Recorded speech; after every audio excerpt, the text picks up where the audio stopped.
परम पूज्य गुरुदेव पंडित श्री राम शर्मा आचार्य जी की जय हो।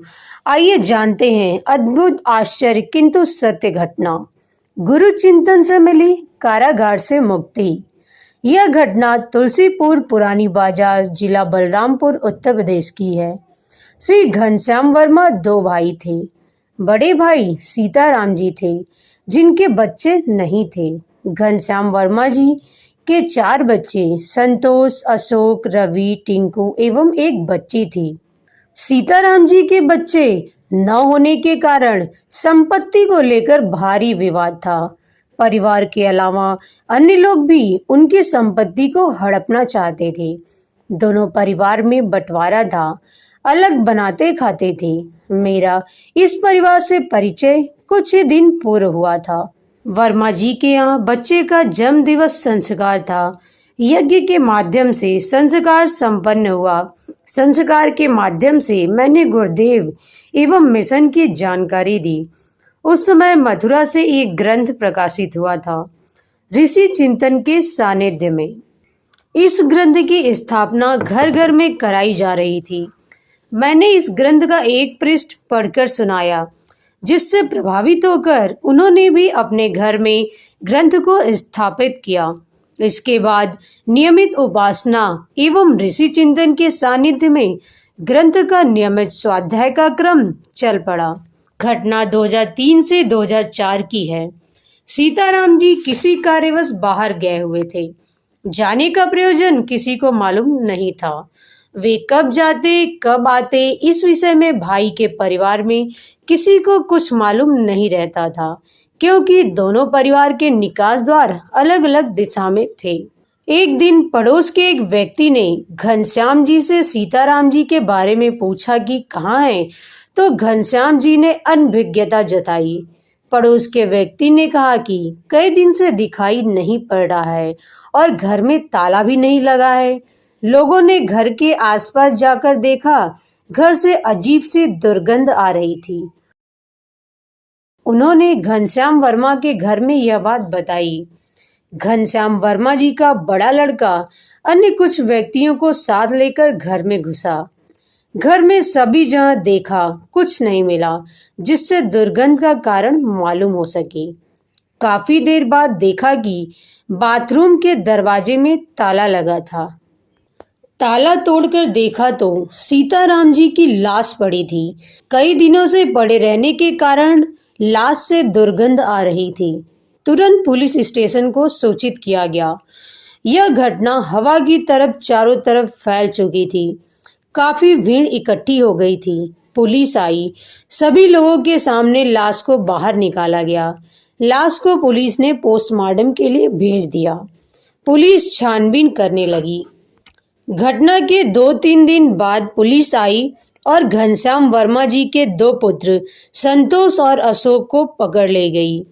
उनके दोनों बच्चे, एक एमएससी दूसरा बीएससी कर रहा था। साथ ही वे सिविल परीक्षा की तैयारी भी कर रहे थे। काफी छानबीन हुई। जांच के परिणाम स्वरूप अदालत ने दोनों बच्चों को दोषी मानकर गोंडा भेजा। उसके पश्चात आदर्श कारागार लखनऊ भेज दिया गया। इतनी विपरीत परिस्थितियों के बावजूद दोनों बच्चों की श्रद्धा कम नहीं हुई, बल्कि उस समय को वे स्वाध्याय एवं जप में लगाते, लेख भी लिखते और हमेशा प्रसन्न रहते। इस घटना को ईश्वरीय इच्छा और परीक्षा की घड़ी भर मानकर चलते रहे। कहते हैं कि जो सच्चा आध्यात्मिक होता है वह सुख दुख से परे होता है। उसका दुख तपस्या के समान होता है। ऐसा ही कुछ इन बच्चों के साथ हो रहा था। एक दिन जेलर राउंड लगा रहे थे। सभी जगह चेक करने के बाद वे संतोष के कमरे में पहुंचे तो देखा एक युवक बहुत शांत भाव में बैठा कुछ अध्ययन कर रहा है। जेलर मन ही मन सोचने लगा कि जेल में कैदी हमेशा परेशान, उद्विग्न और चिंतित रहते हैं। कुछ तो ऐसे विकराल होते हैं कि उनका जीवन कभी सुधरता नहीं है। सामान्य कैदियों को भी वे अपने जैसा बना लेते हैं।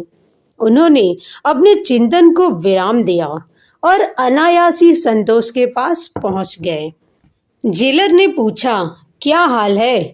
बच्चे ने सहज भाव से उत्तर दिया, सब कुछ गुरुदेव की कृपा से ठीक है। उनकी कृपा से स्वाध्याय एवं ध्यान का अच्छा अवसर मिला है, वही कर रहा हूँ। बच्चे के विश्वास भरे शब्दों को सुनकर जेलर दंग रह गए। सोचा, लोग अपनी परेशानी बताते हैं, मैं उनकी परेशानी दूर करता हूँ। इसे तो कोई परेशानी ही नहीं है। वे सोच में पड़ गए। उत्सुकता बढ़ी। उन्होंने पूछा कि कौन है तुम्हारे गुरुदेव और यह स्वाध्याय और ध्यान कैसा? उस बच्चे ने ऋषि चिंतन के सानिध्य में पुस्तक का हवाला दिया और पुस्तक का एक पृष्ठ पढ़कर सुनाया। किसी परिस्थिति में विचलित न हो। पृष्ठ संख्या 67। सुनकर जेलर बहुत प्रभावित हुए और उस पुस्तक के लिए अनुरोध किया कि कुछ दिन के लिए मुझे दे दो।